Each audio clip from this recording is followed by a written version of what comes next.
आश्चर्य वाटेल, पण वेदांचं रक्षण केलं शिवाजीराजांनी. वेद राखे विनीत, पुराण प्रसिद्ध राख्यो, प्रसिद्ध पुराणांचं रक्षण केलं. राम नाम राख्यो अति रसना सुधर्मे, रामनामाचं जिव्हेवर रक्षण केलं, मुखात रामनामाचं रक्षण केलं असं तो म्हणतोय.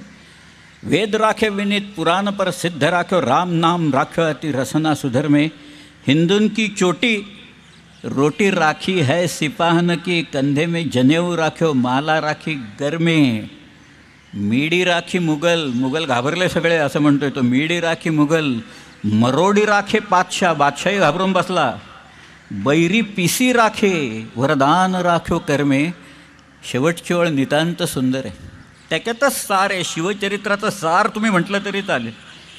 राजन की हद राखी, तू तुझ्या राज्याच्या सरहद्दींचं रक्षण केलंस. राजन की हद राखी, कशाच्या जोरावर? तलवारीच्या बळावर, शस्त्राच्या बळावर. राजन की हद राखी तेग बल शिवराय, देव राखे देवल स्वधर्म राख्यो घर में. देवांचं रक्षण केलं, देवळांचं रक्षण केलं, आणि स्वधर्माचं रक्षण हे राजा तू तुझ्या तलवारीच्या बळावर केलंस हे सांगणारा भूषण पाहिला तिथं. काय सांगायचं आता त्याच्याबद्दल, आणि काय शिवाजी महाराजांच्याबद्दल किती गोष्टी सांगायच्या. उत्तरेतल्या लोकांना आकलन झालं, ते आमच्या लोकांना इथं होत नाही अशी परिस्थिती आहे तिथं. अरे सांगा ना, मी जिथं जिथं गेलो शिवाजी महाराजांची ओळख भारतातल्या इतर प्रदेशातनं काही ठिकाणी जरी लुटारू म्हणून होत असली तरी शिवाजीराजांनी हिंदूंचं रक्षण केलं हे मात्र लोकांना माहिती आहे, पार आसामपर्यंत.